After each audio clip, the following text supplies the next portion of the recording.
Greetings, friends. Greetings from Jerusalem. Thank you for everyone, especially the committed ones who are with us on a weekly basis. There's still more people who are joining, so it will take us a few seconds to let everyone in. But for the newcomers, my name is Omar Harami, and I want to thank everyone for joining us for the latest Kumi Now online gathering, as we address the most tragic casualty of the occupation, our children. We are joined today by wonderful friends of mine. I actually traveled with them once to Sweden, and it was a great pleasure to be following into the footsteps of Bassam and Rami. Bassam Aramin, who is actually somehow like a neighbor, very close to Sabil, and Rami Elhanan of the Parent Circle Families Forum and Combatants for Peace. Before we start, I'd like to remind you that this session is being broadcasted live on Facebook as we speak. If you do not wish to appear, please turn off your video feed. We would also love it if you could quickly share one of the links that are being shared in the chat so that others may join if they are interested.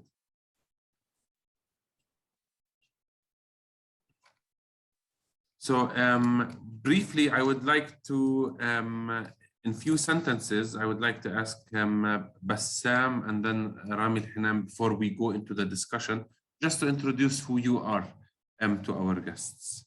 Yes, Bassam. So I'm Bassam Aramin. I'm a Palestinian.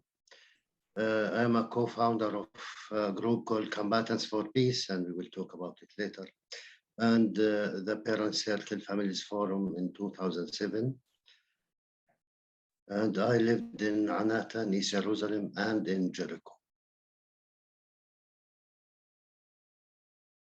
And I have to admit that the first time I came to, I mean, as I started working at Sabil would include Bassam as one of the main speakers in the tours that we would conduct. At that time, our main interest was visiting Anata because there was a wall that the Israeli wall, apartheid wall, was being built next to Anata school, and the community over there has spoken highly of Bassam, and we would always have him, even before the sad incident of losing his daughter. I had the privilege of knowing him. So it's a pleasure. Thank you for being with us. And to another person who is also is more like a brother to Rami. If you know Rami and you know Bassam, you know how much they respect and love each other.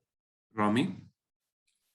Hello, everyone. Thank you for having us and coming to listen to our sad stories. I'm Rami Elhanan. I'm 72 years old, graphic designer living in Jerusalem, born in Jerusalem, 7th generation. And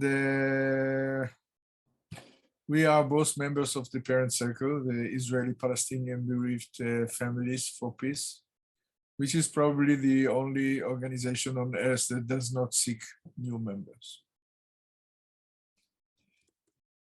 Thank you, Rami. So we're blessed to have two wonderful speakers with us. They will start by, we're gonna be allocating time for Rami to start with us, sharing his story, and later on with Bassam, and then we will open it for questions and answers. So may we start, Rami? Okay, thank you. What I suggest that we'll do, we will tell our personal story very shortly. We will speak about the Parent Circle and the activity that we do. And we will talk a little bit about the current situation. Yesterday was a very painful day for most of us, and we need to talk about it. I think we should leave as much time as possible for questions and answers. So we will speak together about 20 minutes, half an hour or so. So I'm Rami Elhanan. I was born, raised up, and being subject to the Israeli brainwashing system. I was a victim of the Israeli educational process all my life. I served in the Israeli army. Also, my sons served in the Israeli army. I participated in several wars, which influenced dramatically my soul. And I became a very cynical and reluctant person with a commitment not to commit, with a decision to detach myself from any kind of involvement.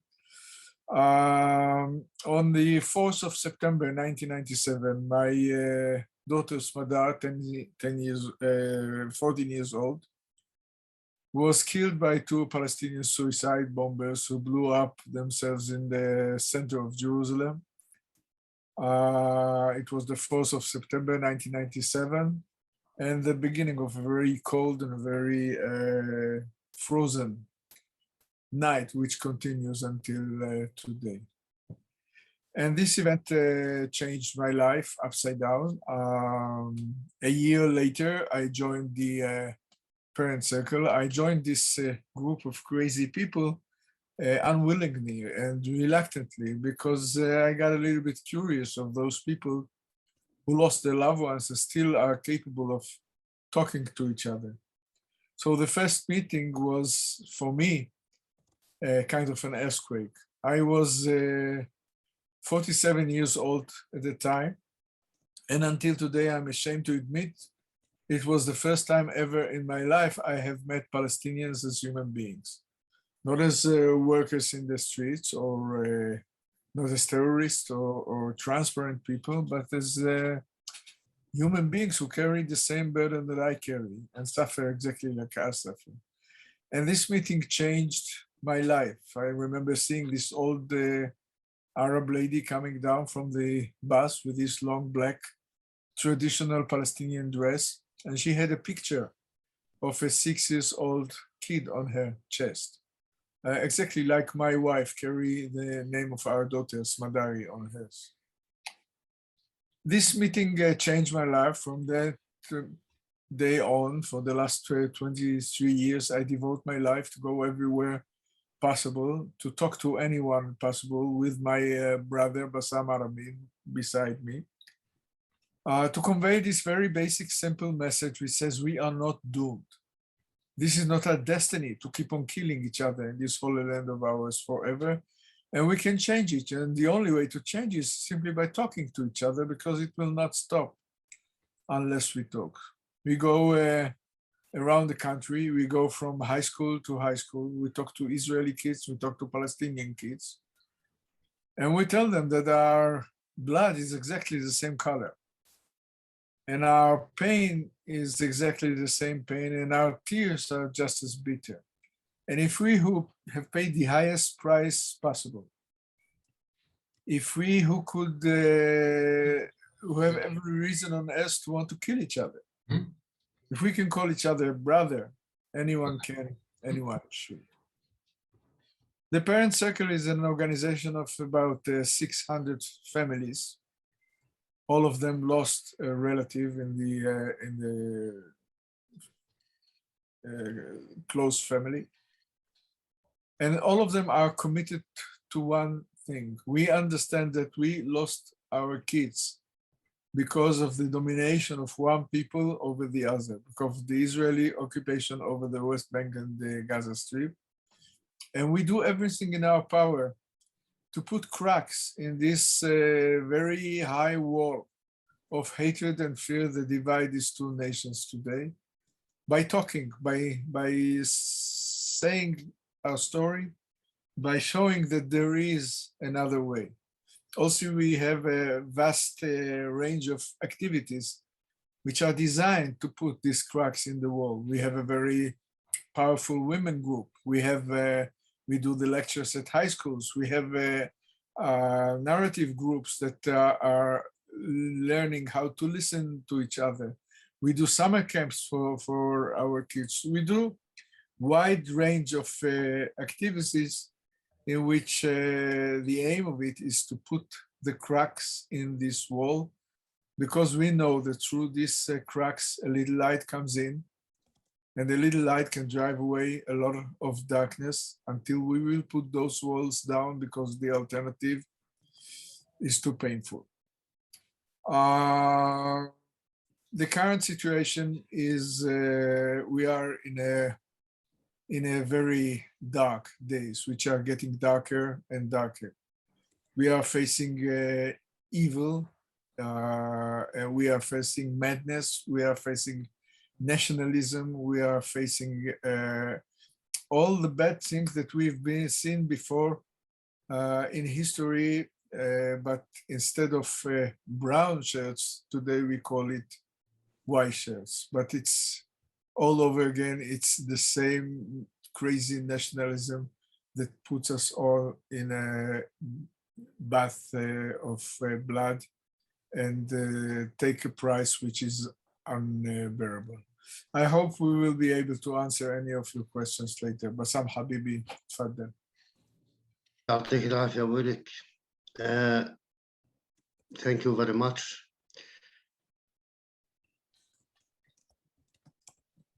I like most of the Palestinians. It's very difficult to grow up under strange occupation. As kids, people that they don't look like you, they don't speak your language, they are very brutal. We need to fight them back or to resist them even without understanding what's their goal. In fact, I spent 7 years in the Israeli jails when I was 17 years old.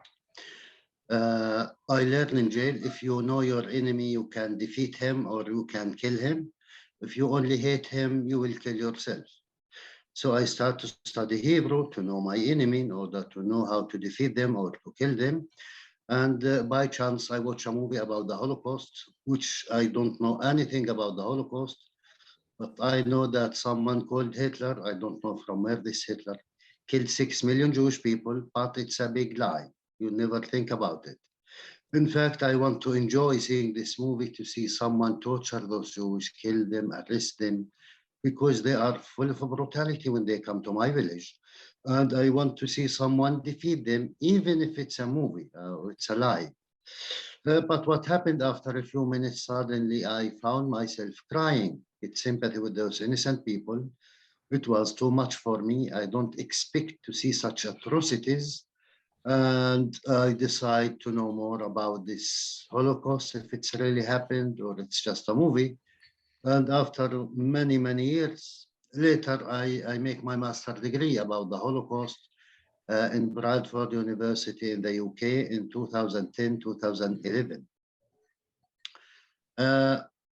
I go back to jail. In jail, their goal is to kill our humanity every moment because for them, we are the bad guys.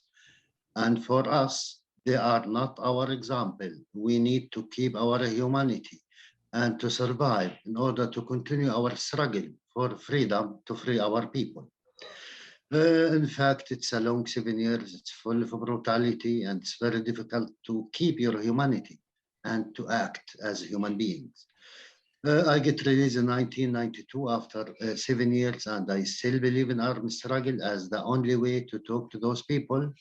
Until 2000, in fact, I discovered that more than 100 years, we try to kill each other, to defeat each other, you know, in spite Israel with the United States of America, with the rest of the world, against the Palestinians. But I discovered that we forget to die, as Mahmoud Darwish says, and we still here, but more blood, more pain, more victims. And in one day in 1993, suddenly we have peace. We have Oslo Agreement in one day between PLO and Israel. Then I start to ask myself why they didn't make it 10 years before, 20 years before. At least I'm not going to be in the Israeli jails, and maybe they will save thousands of lives, Israelis and Palestinians. In fact, I start to be active in my society, in the Palestinian side, without any connection with the other side. Then I get married, and suddenly I have 6 kids. And my kids, they became my homeland. They became my Palestine or my world. My goal was to protect them, to educate them. This is my mission. This is what I thought. Until 2005, by chance, we have the first meeting between 4 Palestinians, ex-prisoners, with 7 ex-Israeli officers. Rami's son was one of them. This is how I get to know this noble enemy in 2005. And you can imagine the first meeting between the real enemies simply takes 1 year to meetings until we became 300 members. And then we create a movement, we call it Combatants for Peace. And our slogan was what Nelson Mandela says. If you want to make peace with your enemy, you need to work with your enemy. It's not only to talk. Then your enemy became your partner. And this is what we want to prove only, that there is a partner on the other side. We don't need to love each other. We don't need to even to like each other, but we need to respect each other. I have the right to exist, to live in peace and security. I will respect yours, and we can live in peace, each side in his own place.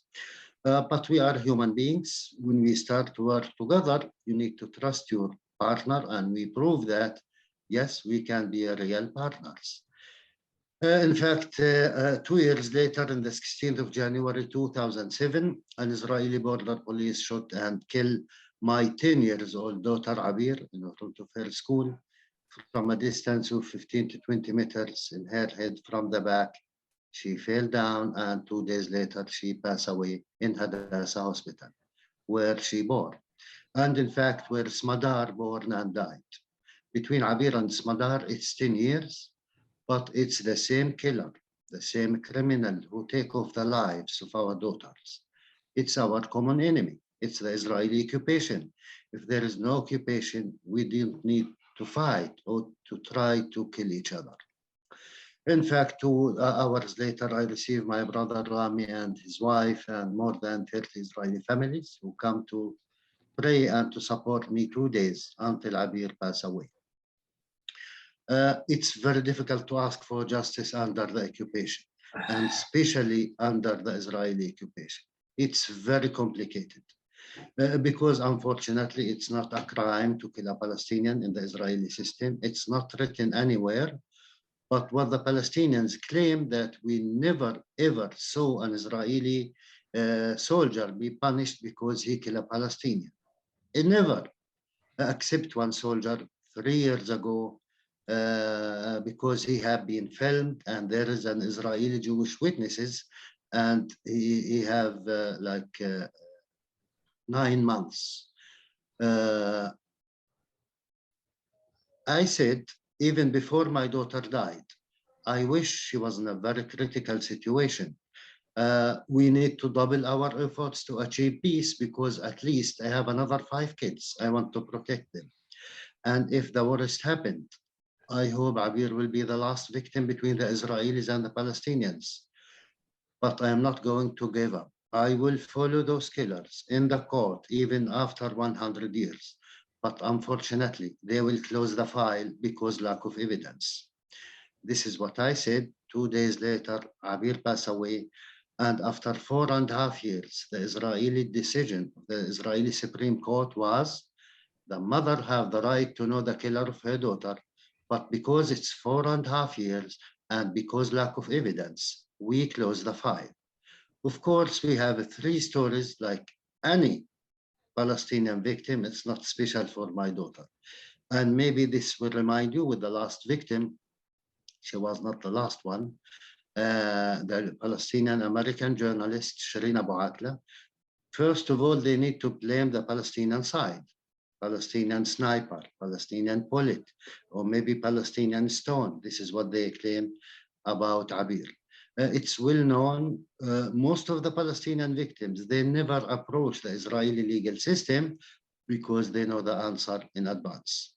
It's another long story, but what I want to say that 2 days later, I joined the parents' circle because I know my brother Rami 2 years before, and in my worst dream, I don't want to join this amazing group. Briefly, we need to share this land as 1 state or 2 states or 5 states. Otherwise, we will share the same land as 2 big graves to our kids, our families, and our people. I don't see the Israelis will give up their safe place after 3,000 years of slavery and discrimination and anti-Semitism and the Holocaust, according to their history. And I don't see the Palestinians, including myself, after 3,000 years from tonight. We will never, ever accept the Israeli occupation or the Israeli control or whatever you call it. We must be free. So it's up to us to live side by side as a free people or together. Otherwise, we will continue to sacrifice the blood of our kids to protect the holy stones of Jerusalem. We will continue to sacrifice the blood of our kids to raise the flag, which was a crime in my time when I was 13 years old. It's continued to be a crime even today. Thank you very much for listening. Thank you, Bassam, and thank you, Rami. So we're asking friends to share send their written questions, either directly to me or directly to Ryan or in the chat box. So the first question that we have, and it's for you, Bassam. And it's a difficult question. So when we refer to when you refer to the Israeli occupation, that there can be no peace before an end of the Israeli occupation, but the conflict between Palestinians and Israelis started before 1967. It started in 1948. How can we deal with Nakba and the refugee problem for our people? I never mentioned 67 or 48. Always I said, or 84, whatever. I said, always I said the occupation have no age. The occupation have a price. We have a long memory. No one forget his disasters. Peace must be built on justice. Otherwise, there is no peace. It's just a ceasefire. We are talking about reconciliation, and reconciliation needs truth. Truth, it means responsibility. Otherwise, we are waiting for the next time. We need to deal with the Nakba, and before the Nakba, we need to take responsibility. We need to put our actions, our crimes, whatever, on the table and take responsibility. Then we can start to build a real peace, a real justice, or last peace. Otherwise, as I said, if you don't admit the atrocities that you committed against me or the opposite, we will never have reconciliation. We will never have peace. We need to build peace on justice. Thank you. The second question is to you, Rami. And I hope it's difficult too. Not as difficult as the first question. Rami, what is the reaction by school kids? Do you say you also visit Palestinian school kids or only Israeli school kids? Yeah, many more Israeli schools than Palestinian schools, because there is no similarity between the occupier and the occupied, but we do our best to get into as many schools as possible.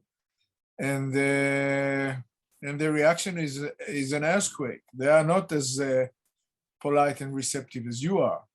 It's like walking into the open mouth of an active volcano. For most of them, it's the first time ever in their life they lay eyes on an Israeli and a Palestinian together, which are not fighting each other, which are calling each other brother, which are not putting their pain on the table, trying to compare whose pain is bigger. And this meeting creates this earthquake. There is a sea of blood between these two nations, a huge amount of anger. And no one can listen to our stories and remain the same. And this is exactly what we are looking for, to create this movement, to create this doubt, to create this question mark. Thank you. So you are visiting Palestinian schools? That is... Yes, we are visiting Palestinian school, mainly in East Jerusalem.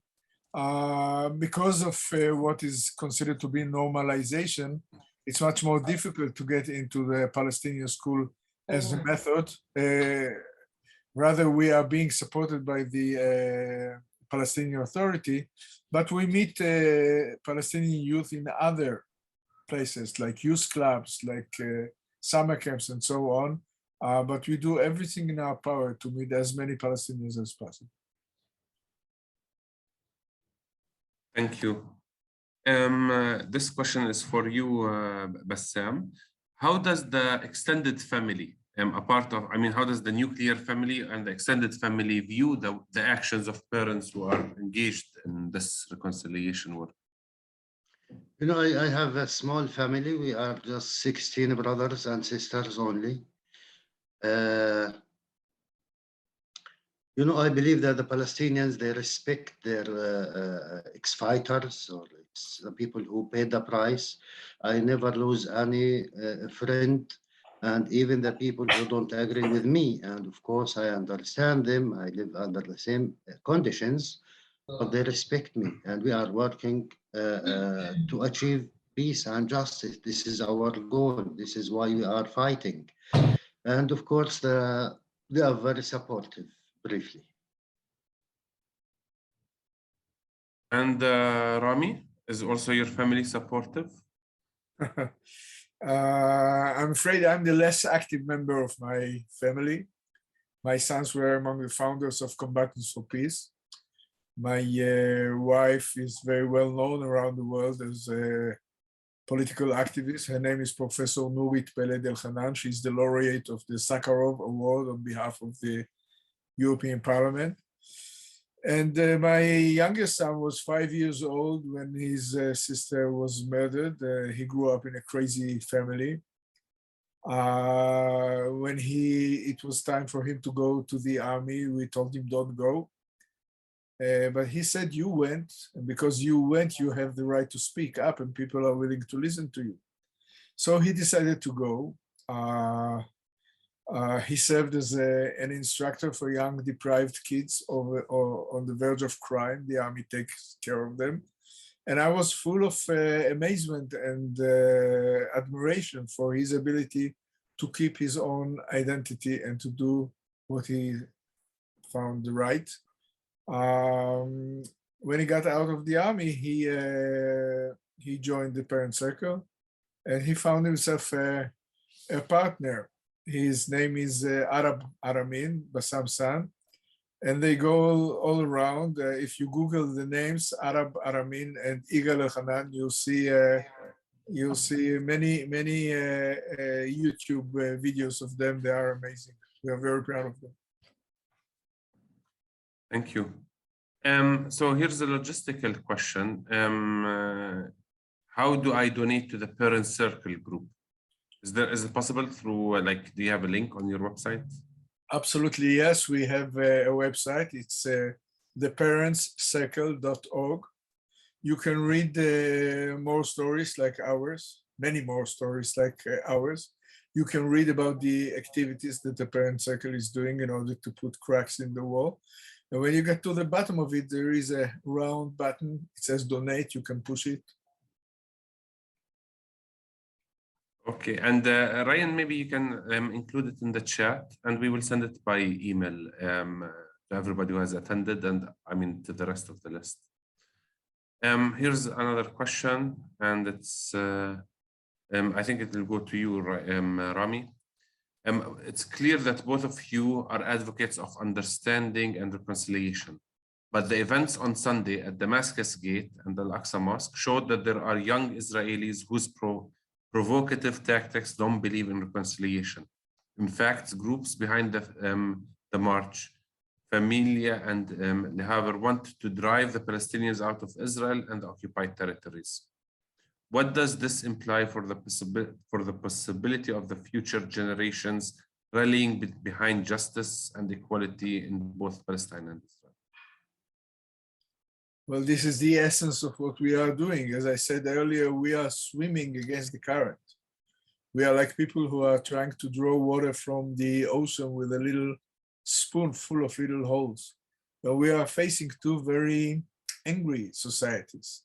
Now, as far as I'm concerned, the Israeli society is getting more and more and more radical, more and more right-wing, more and more unbearable. What happened yesterday in the old city of Jerusalem made me feel, as a Jew, a huge amount of shame. It was exactly like the brown shirts in the 30s. And for me as a Jew, it's really horrifying. There, you cannot escape it. It's a historical example of complete madness, and it's getting worse and worse. Last year, I was in a process against these demonstrators, and there were, I don't know, 10,000s. Yesterday, there were 50,000. And we accept next year there will be 200,000, and it's a really wave of madness that the governments of Israel don't do anything to stop it. In fact, I think it serves their purposes. This is a follow-up question. The situation of peace seems far away and getting further, whilst Palestinians, whilst person-to-person talk is essential, is in the only way. There is no political appetite in Israel for peace. Is there, with a question mark, is there no sign from abroad of some understanding? I think this was echoed with the first question, with just the last question that you have asked. I will just would like to add to it that Israeli does not want peace ever since Camp David in the year 2000. 22 years ago, the Israeli policy says we have no partner. It's very transparent, because when you say you don't have a partner, you don't have to give up anything. And so you don't have to negotiate. I think our only hope is pressure from outside.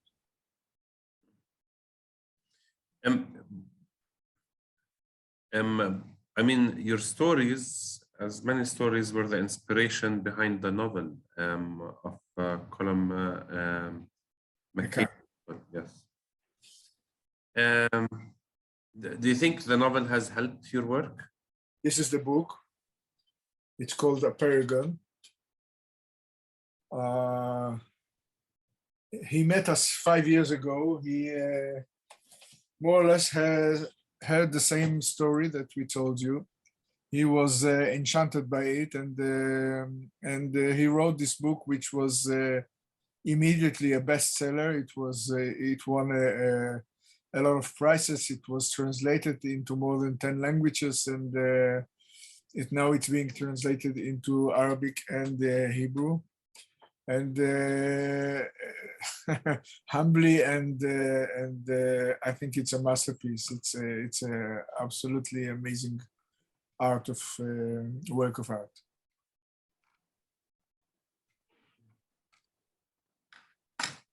A question for you, Bassam. If, and hopefully when, Palestinian elections are held, how do you think the Palestinian people will vote? Similar to how Israel is voting, more towards the right? I am not expert in elections.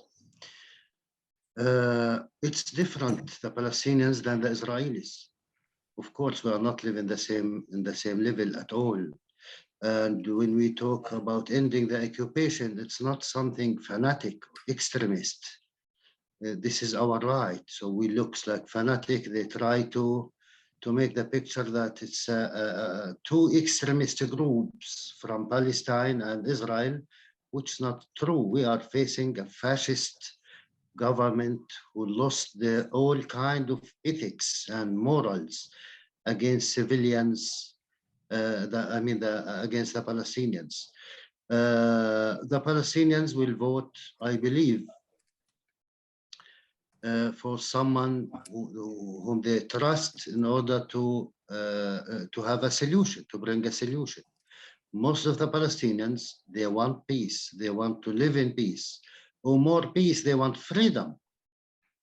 It's not like the Israelis at all, how they think. It doesn't say that the Israelis they don't want peace. They have no idea about the suffering of the Palestinians, the mass majority, and they don't want to know. They don't pay the price of this occupation. And so it's a huge difference between both sides.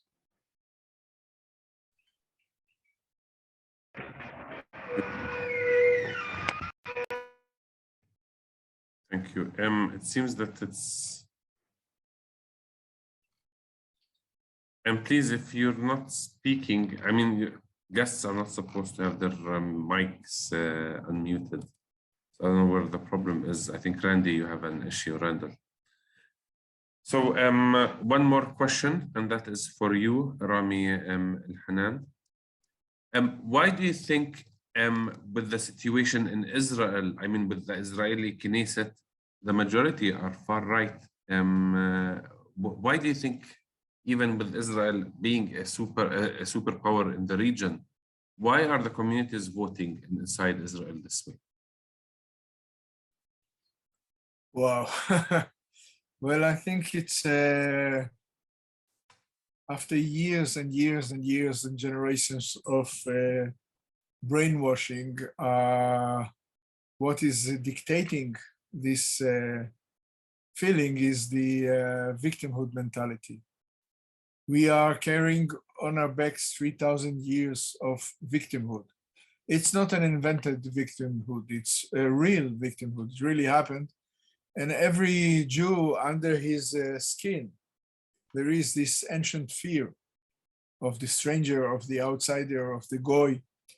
And we love our victimhood. We cherish our victimhood. No one else is allowed to be victim. When our kids are 16 years old, they are being sent to Auschwitz to learn how to be victims. When they come back draped with the national flag, the next day they find themselves in a checkpoint. And this 18 years old kid has to make a decision whether this old man coming towards him is a terrorist or just a grandfather, which is really inhuman. And this is going on and on and on. And as Bassam said earlier, the Israelis are not paying any price for the continuation of the occupation. They don't know, they don't want to know. The Israeli media don't tell them. They don't want to tell them. And all this together create this, this mentality that they are looking at the reality through the narrow keyhole of the last event. If there was a terror attack anywhere in Israel, they will start the wave of retaliation from the beginning without noticing the chain of events that created this terror attack. So we are in a trap, in a kind of an ongoing trap.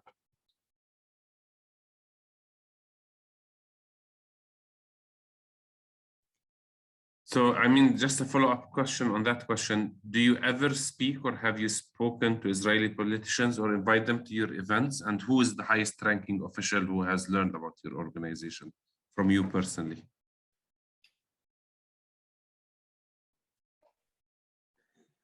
Abu Arab. Yeah, we have some friends from the Israeli Knesset, but they have no power, unfortunately. I talk to a lot of Israeli politicians. You know what? With generals, even the army. When you meet them beyond the walls, without camera, it's something totally different. When you meet them on the TV, it's another story. It's another person. They are scared from the settlers. The settlers are the Adonim. They are the masters of the land. Even the generals, the military generals. You know, they don't use between them the words like terrorists or mechabel, as they say in Hebrew.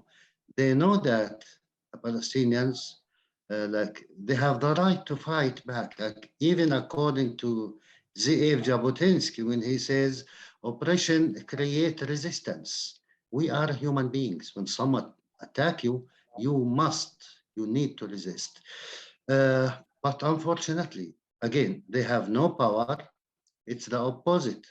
They sponsored all those atrocities as a government in order to serve their political agenda, until the world wake up and understand that it's not never again. Maybe we will repeat the history again and again and again.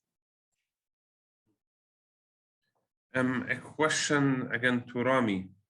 I mean, it's what do many internationals pro-Palestinian look at Haaretz as a good, credible source of news. How do most Israelis see it? As a leftist, traitorous newspaper.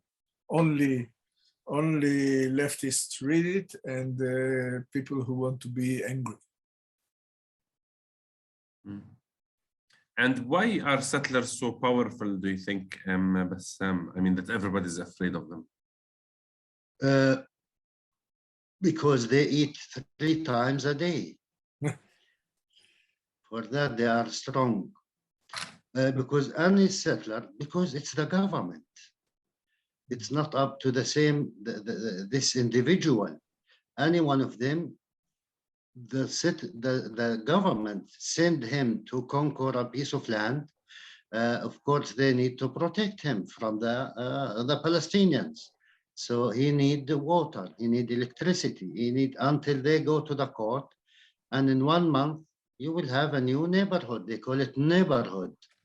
They stole this land officially. So it's against civilians. People have no power, very villagers, and in front of real occupation, soldiers with all kinds of weapons. So this is why the settlers are powerful. And you can imagine just to raise the Israeli flag in their capital forever, as they call it, Jerusalem. They need 3,000 soldiers with 50,000 settlers. And one person raised the Palestinian flag. It's like a conflict between two wills, not in any political solution. Any political solution. I don't know what will be the political solution. They are not important as they seem to be, for me at least. This question is also for you, Bassam. It's up to you if you want to answer it, of course, like all of the questions. You spent 7 years in an Israeli jail. Was also like a moment of dialogue between you and the Israeli soldiers inside the jail? Yeah, in jail, in fact, I have a dialogue with one of my jailers who consider us, and this is how they treat us, killers, dangerous, the blood on our hands. It doesn't matter how old are you or what you really did. And he wants to educate me. It's not good for me to be a terrorist. Why I hate the Jewish nation or the Jewish people. And of course, in that time, I don't know the Jewish people or the Israelis or the difference between the Zionists. And then I said to him that you are the terrorist. This is what I remember. And this is how we start the dialogue. But after he was believed that we are settlers and we are occupiers. And what I know in that time, that we are not settlers. They are the settlers, and we are not occupiers. And when we start to talk, in fact, after a few months, he understands that I am not a settler, I am not a killer. And I was a kid, and I found myself as a fighter in jail. And he understands the reality of the conflict after I educate myself, and I start to teach him. We became a very close friends. Because he was ready to live with me in peace. And this is my jailer, Herzl Shimon. I look for him for around 25 years to say to him, thank you in the personal level, because I will tell you the story now.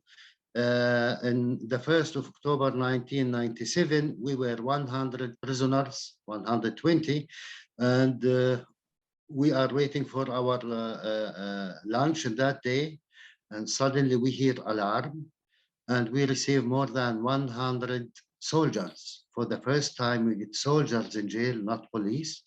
And in fact, they are sitting in two lines in the corridor. And in that day, they enter to each room, they take off our clothes. You need to go back to the corridor, and they will beat you from both sides until we arrive to like a hall. And when I look at myself, I found myself naked, and all of them naked in front of me. Suddenly, I remember the movie that I saw, I told you about in jail. And I remember that I get angry for the weak people in the movie, I mean the Jews in this case, because they didn't fight back. So I start to shout against them in Arabic, in English, in Hebrew. They continue beating me. And the end of the corridor, 6 soldiers take me aside and they start to beat me again. And the middle of that, Herzl Shimon come and lay on me to protect me with his body. And I was wondering that this is my jailer. And he told them that I know him, he have a problem in his heart and his leg because I was limping, and you will kill him, you will be responsible for that. So in fact, I want to say to him, thank you. After so many years, I went with my brother Rami in 2009, and I found him. Unfortunately, he cannot act because he go through a stroke 1 year before, but he knew me and he started to laugh and smile. It was very human moment. So this is in the personal level, because I think I learned from Nelson Mandela when he said, when I get released, if I continue to keep the hate to my jailer, I will never be released from jail. It's to release yourself from hatred and to keep your humanity. It's not a personal thing between me and Herzl as a jailer. It's the opposite. We become friends. So this is the story with Herzl Shimon. Thank you for sharing. Thank you. Rami, a question is that many people, when especially within the church context, when people speak about the occupation or try to stand for Palestinian human rights, they are accused of anti-Semitism. How should we understanding the situation and its implications? What advice can you give us so that its people are able to speak more effectively and engage in constructive dialogue? You know, we finish every dialogue meeting, especially for people from abroad, with the question, what can we do? And I tell them that the worst thing that you can do is not do anything. My late father was an Auschwitz graduate. 75 years ago, while they took my grandparents to the ovens back in Europe, the free and civilized world stood aside, never lifting one finger.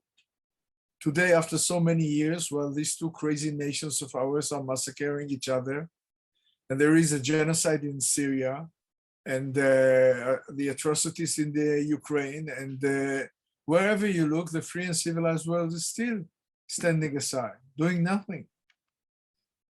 And doing nothing while a crime is being committed is also a crime. We do not ask you to be pro-Israeli or pro-Palestinian.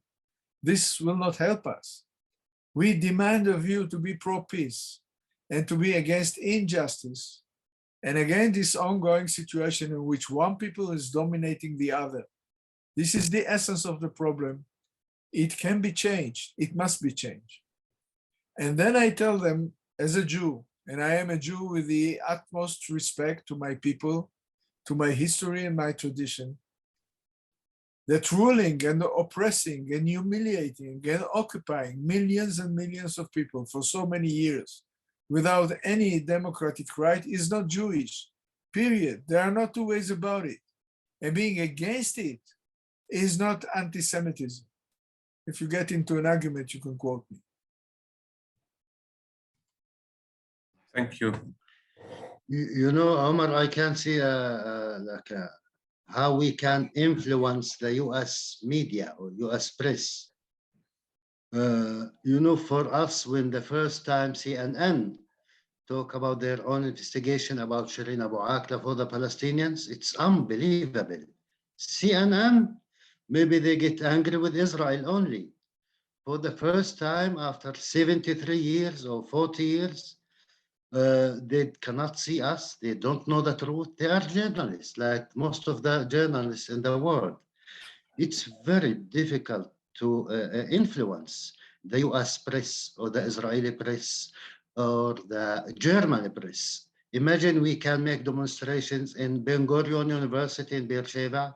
We can raise the flag in Tel Aviv University in Tel Aviv, but now it's not in Berlin. So you can imagine that. You need to rethink about It's not it. in Berlin because the Germans are not allowing waving the Palestinian flag in Germany. Imagine what that means. Only Americans can influence the American press and the Germans, the German press and the Israelis, the Israeli press. Towards the Palestinians, it's very difficult. And always I said what Martin Luther King says. In the end, we will remember not the words of our enemies, but the silence of our friends. Don't keep silence and don't take a side, as Rami said. With also, this is for you, Rami, this question. The death of Shireen Abu Akleh and how the Israeli police or the Israeli army dealt with the people, with the mourners, family. It is not, like, you cannot make any sense out of it. Why do you think Israel is so much does not care what the media covers, or I mean that they are always getting away with their crimes? Israel is afraid of the truth. Israel is afraid of the Palestinian flag. Israeli citizens, Israeli public are terrorized by its own government that injects fear out of any stranger, out of any extraordinary, and especially out of acknowledging the pain of the other. We send a group of the parent circle to Shireen's house. We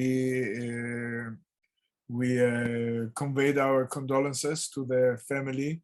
Shireen's brother said very amazing words of support in the parent circle. And this is what we can do. We, as I said earlier, we are facing an industry of victimhood mentality. And what happened in Shireen's funeral is shameful not only for Jews, for any human being.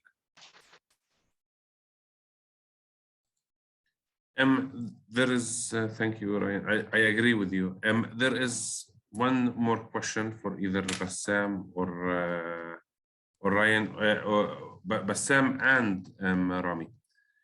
Because it's in this meeting we met two fathers. Is there somehow, can you notice a difference in the dynamics with how mothers deal with loss? Is there a difference, or it is exactly the same within the actions of the parents' circle? Oh, I think the real heroes of our both families is our wives.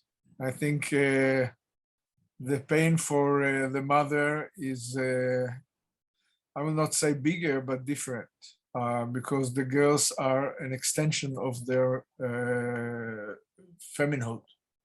And in that sense, the loss is much more vivid. And their ability to be friends with one another, to love each other, and to be members of this unique organization is really admirable and very, very, very powerful. And Bassam? I just agree, and I want to say that it's ongoing pain, ongoing wound, 24 hours, forever.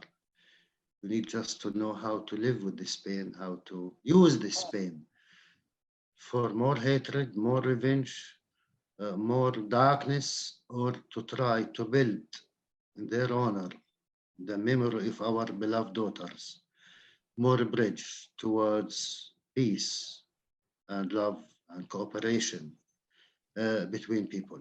We want to prove that we can use our pain in a different way, not only for revenge. And revenge, it's not always to kill. There are many faces to revenge. And always I said, if the killer of my daughter, I call him a victim, come to ask me to forgive him, I will take my revenge by forgiving him without any mercy. Because we are human beings. We need to keep our humanity and to go back to our roots. They are not our examples. I'm not going to be victim to this killer or to this victim. Thank you very much, Bassam and Rami. It has been, again, I mean, a privilege for all of us. You leave us speechless. Your stories are very powerful, and your courage is amazing. With pleasure and honor. Thank you, Omar. Thank you everyone also for joining us today. A link to a video of this gathering, along with all the links shared today, will be available on the Kumi Now website and on YouTube in a day or so. And it will also be shared in the next newsletter. We will also include a link to the donation link of this amazing organization. You can subscribe to Kumi Now on YouTube and subscribe to our newsletter to make sure you receive them. And please check out our new podcasts every week. We greatly appreciate if you share also the link with friends and family members. Again, I would like to thank you, Bassam and Rami, for being with us today. Thank you. Thank you, Rami. Next week, we will look at the environmental effects of the occupation. Our guest will be our great friend and committed friend, Dr. Mazen Komsiye from Bassam University. If you'd like to be reminded of the online gatherings an hour before they begin, you can register for email reminders at kuminow.com/online using the form at the bottom of the page. We hope to see you back next week. Thanks again, and good night or good morning, depending what part of the world you are. Thank you all. Thank you.